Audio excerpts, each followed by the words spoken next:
Yang mana, ini mohon maaf ya, saya mengkritisi Zakir Naik karena dia memuji Al-Qaeda. Gitu, salah satunya. Di Indonesia kan ahli tafsir seperti Pak Quraisy Shihab itu dicaci maki. Dia nggak pernah bilang jilbab nggak wajib. Nanti antum bawa-bawa, ente udah ngislamin berapa? Oh, jangan gitu ngomongnya. Emang ada data orang yang diislamkan dia ada ribuan? Coba datangin sini. Betulkah dia mengislamkan orang atau malah mengkafirkan umat Islam tanpa dia sadari? Bagi Zakir Naik, Pak, ini udah mulai pembagian kelompok nih sebenarnya. Ini jangan kaget antum. Tawassul hukumnya apa tawassul? Boleh atau tidak? Boleh. Bagi Zakir Naik itu syirik. Assalamualaikum warahmatullahi wabarakatuh. Allah berfirman dalam surah Al-Hajj, afalam yasiru fil ard, apakah mereka tidak berjalan di muka bumi? Piknik maksudnya, piknik otak, piknik hati, piknik ruh, piknik dalam berguru. Jadi berguru jangan hanya ke satu ustadz, jangan cuma dengerin kita, dengerin yang lain juga. Bahkan orang yang berbeda sama saya dengerin aja, Pak, biar dapat maklumat-maklumat yang beragam. Nanti Bapak coba rasakan di kolbunya, ya, mana yang set masuk kolbu atau yang masuk otak, mana yang bikin emosi, mana yang bikin adem, itu beda tuh. Apa kata Allah? Fatakun, lalu sehingga ada lahum qulubu ya'qiluna biha, sehingga muncul kesadaran qalbiyah, yang mana dengan kesadaran kolbu itulah mereka berpikir. Ini berbedanya orang beriman dengan orang tidak beriman. Kita baru berislam, belum beriman. Berislam itu zahir doang. Kalau beriman itu dengan kolbu, kan aslul iman tasdikul qalb. Asalnya iman itu tasdik di kolbu. Politik nanti opini, mazhab nanti itu zahir. Jingkrang celana itu zahir. Jenggot Pak Panji itu zahir, Pak. Pak Panji nggak pernah tersinggung tuh aneh sebut jenggot, Pak, ya. Tapi kenapa ada yang tersinggung, Pak, ya? Heran juga aneh. Padahal jenggot Pak Panji tuh ngalah-ngalahin siapa aja. Ya, Afan ya, Pak Afan. Jadi itu ayatnya jelas. Ayatnya jelas. 2 kali Allah menyebut, apakah mereka tidak berakal ya dengan kolbu. Kalau di Al-A'raf lebih gila lagi. Orang langsung turun pangkat, turun derajat dari manusia menjadi seperti binatang ternak. Binatang ternak itu hidup untuk makan, bukan makan untuk hidup. Maka mereka itu punya kolbu tapi tidak berakal gitu. Berarti kolbu itu menjadi sentral. Data-data harus lewat kolbu dulu, baru data itu dipakai oleh otak, oleh akal. Jangan kebalik. Kolbu kita disetir oleh, kita dengerin berita, jangan mau disetir sama berita. Dapat WA, jangan mau disetir sama, ya, brainwash namanya, ya. Gitu, Pak, ya. Jadi ayatnya jelas. Memang perintahnya harus jaga kolbu. Kolbu itu aksesnya kemana? Ruh. Ruh langsung kontak dengan Allah, nggak ada halangan. Jadi ruh itu nggak ada buruknya. Di kolbu masih ada buruknya. Kolbu itu kalau zahir kita nih dosa, saya nih dosa, itu langsung ada titik hitam di kolbu saya, langsung ada noda, nggak bisa dibersihin pakai rinso, Pak. Dia cuma bisa dengan menyesali, mengaku, minta ampun, kita sebut taubat dan istighfar. Nabi tidak ada noda di kolbunya, tapi kilauan cahaya yang berlebih. Innahu la yughanu ala qalbi, sesungguhnya ada kilauan cahaya yang berlebih dalam kolbuku. Jadi Nabi itu tobatnya bukan karena dosa. Kelebihan nur itu membuat beliau tersilaukan. Kebanyakan yang dipandang oleh beliau, maka beliau pun istighfar terhadap kasyaf-kasyaf yang beliau lihat, penampakan-penampakan yang beliau lihat. Itu Nabi loh, Pak. Kita nyari-nyari yang begituan kan. Sekarang banyak kajian-kajian spiritual, kerohanian terjebak kepada kebatinan, bukan kepada kerohanian Islam. Kajiannya Nur Muhammad, tapi isinya perdukunan. Banyak, Pak, hari ini. Masa Nur Muhammad bisa diaktifkan pakai asma-asma? Nggak ada itu. Kajian Nur Muhammad itu kajian kolbu, kajian keilmuan murni. Pengaktifannya lewat ilmu, bukan lewat ritual-ritual aneh. Ya, Banyak hari ini. Karena banyak seperti itu hari ini, orang kemudian suudzon nama kajian-kajian tasawuf, ya kan? Padahal spirit kebangkitan umat dari zaman ke zaman itu kena tasawuf. Ini coba banyak orang nggak konsisten, mendewa-dewakan. Nah, ini bahasa umum ya, melu-elukan Turki Utsmani, Muhammad Al-Fatih. Oke, saya kan suka beliau juga, tapi orang ini nggak konsisten, mengelu-elukan Muhammad Al-Fatih tapi tidak ikut akidah Muhammad Al-Fatih. Muhammad Al-Fatih apa akidahnya? Ahlus Sunnah Maturidiyah. Maturidiyah ini ada kakak akidahnya sama Asy'ariyah. Muhammad Al-Fatih bermazhab nggak? Bermazhab. Apa mazhabnya? Hanafi. Berarti bermazhab bagian dari kerangka kemajuan. Yang ketiga, dia bertasawuf. Guru nanya, namanya Ibnu Syamsuddin atau Agha Ibn Syamsuddin, itu bertorikoh Naqsyabandiyah, Pak. Sekarang orang membenci torikoh. Torikoh apa aja? Saya udah sering cerita bahwa Salahuddin Al-Ayyubi berguru kepada Syekh Abdul Qadir Jilani, lalu diutuslah orang paling nyeleneh di antara murid Syekh Abdul Qadir, namanya Ibnu Qudayb Al-Ban. Qudayb Al-Ban ini orang paling nyeleneh, wali majzub, mirip dengan nama Wan Sekhon. Mirip Wan Sekhon, Pak.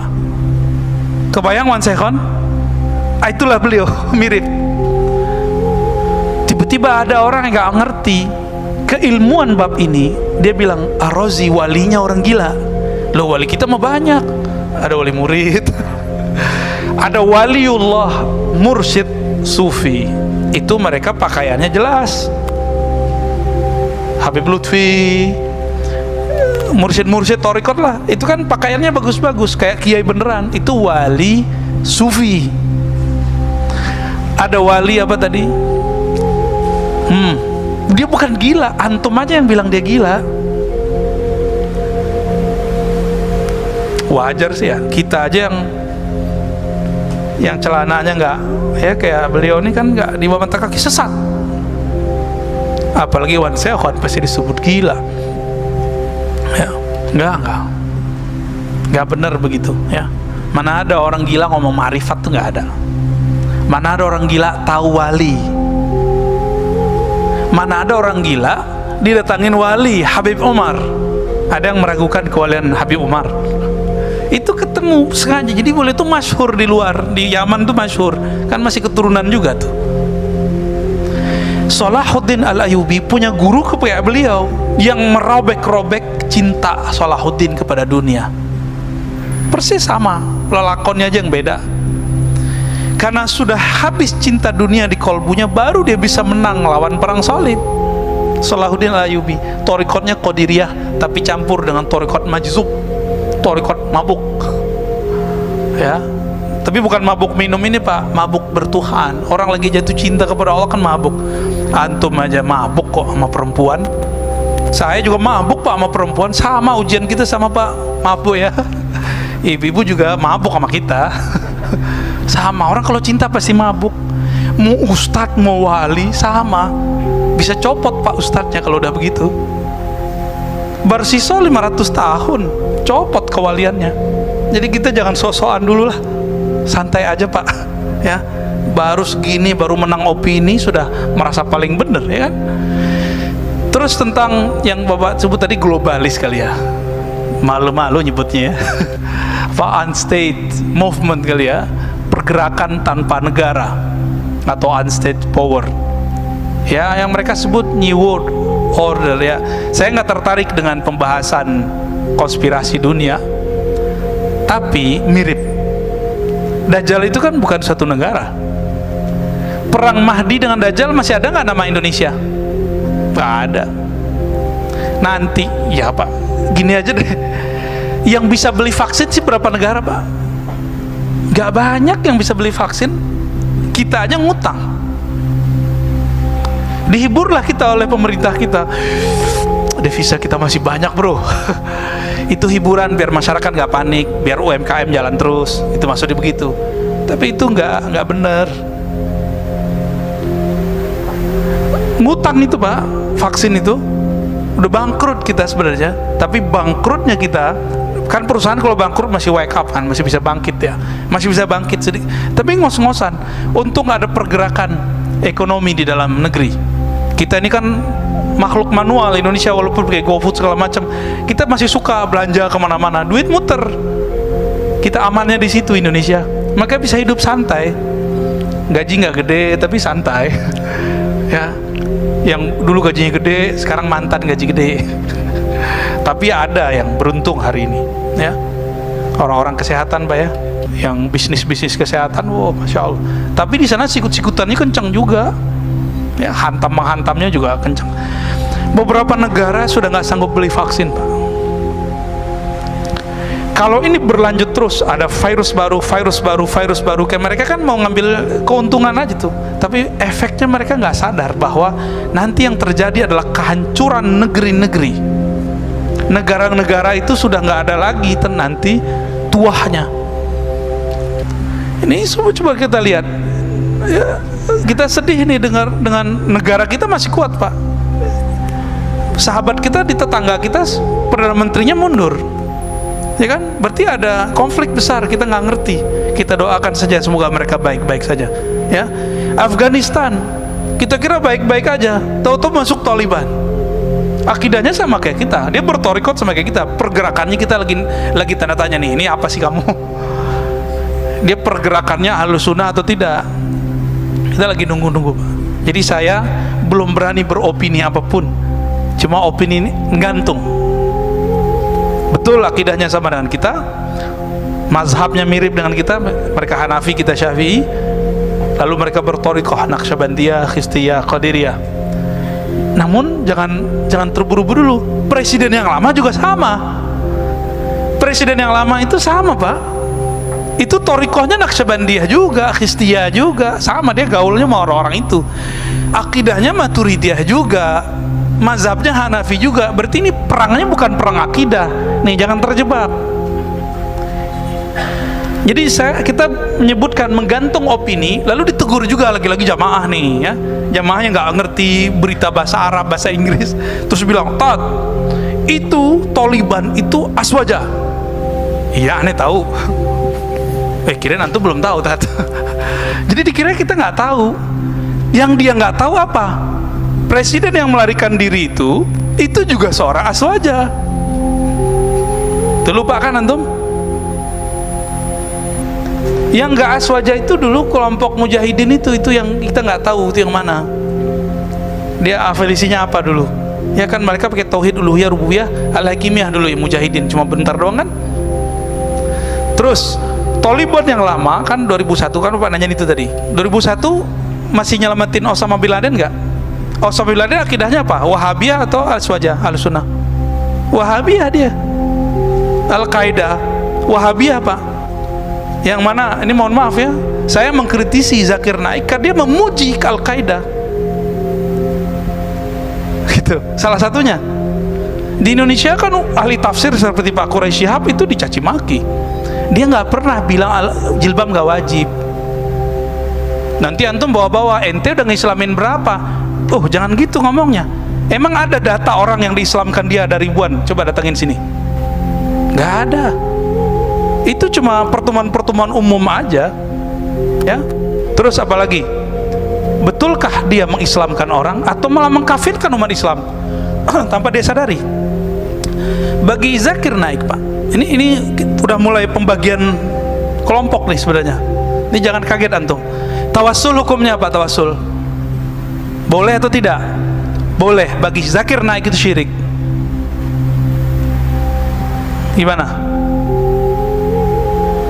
Maka saya tanya kepada orang-orang, dulu kan kita nonton dia 5 tahun, saya mau pelajari dia. Kita nanya, sebenarnya dia dokter apa dokter sih? Ternyata dia seorang I'm a doctor. Kita ngomong gitu. Medicine dia, kedokteran biasa. Dan dia nggak bisa bahasa Arab seperti para kiai, nggak bisa. Kan kita udah lihat video dia ketika ngomong sama orang Arab, nggak bisa jawab. Antum nggak percayanya orang kayak gini tuh telah mengislamkan ribuan orang. Tapi dengan dia mengatakan tawassul itu syirik, itu gimana?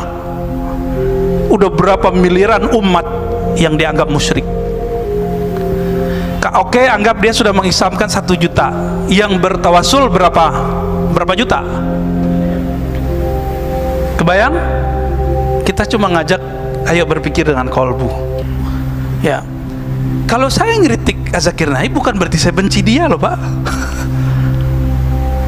Makanya saya katakan, kalau antum ragu dalam bab kristologi, dengerin ke Zakir Naik. Tapi kalau antum dalam fatwa dan akidah ngikutin Zakir Naik, salah besar. Dalam tafsir salah besar, dia bukan ahli tafsir, dia seorang dokter. Gitu.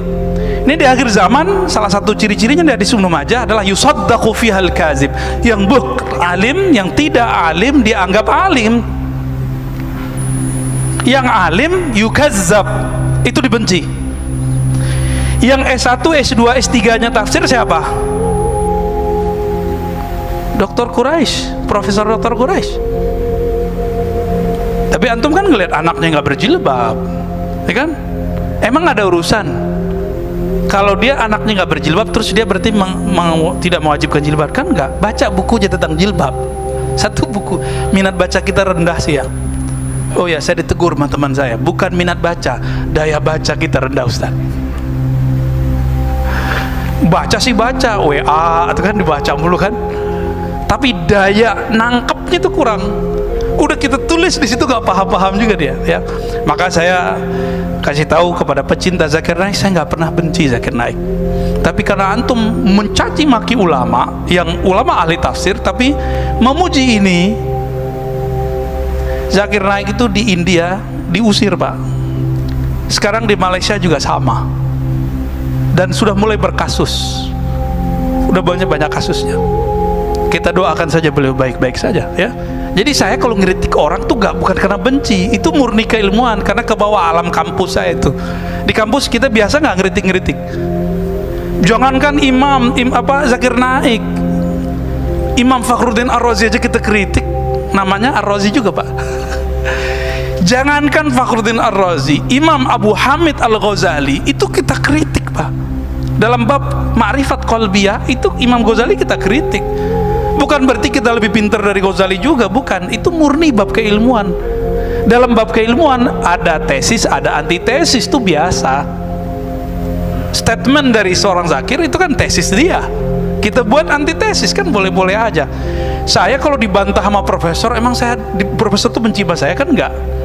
Kita di kampus sudah biasa, S1, S2, S3, tiap hari kalau di kelas hantam-hantam terus. Selesai cium tangan sama profesor. Antum nggak siap berbeda, nggak siap berbeda. Ini yang saya belum pernah kasih tahu. Dulu saya pembenci Quraisy Shihab. Waktu saya senang sama Zakir Naik, bencinya bukan main. Diam-diam pasangan kita baca aja buku Pak Quraisy, dia nggak mau dengar dari suaminya. Apa tuh Pak Quraisy? Gitu saya ngomongnya. Dibelilah koleksi buku Pak Quraisy. Kadang kita lihat begitu, kita diam-diam baca juga. Gengsi kan? Baca buku istri, gengsi Pak. Dia tidur, kita baca bukunya. Ternyata asik, udah dicoret-coret semua, mana yang penting-penting. Mana kata-kata tentang jilbab wajib, tidak wajib. Ternyata wajib. Ar-Razi yang salah. Kita yang sekolah, yang nyantri, itu bisa berubah-ubah. Masa antum nggak mau berubah? Imam Syafi'i bisa berubah, masa kita nggak mau berubah opini? Ya, gitu Pak ya.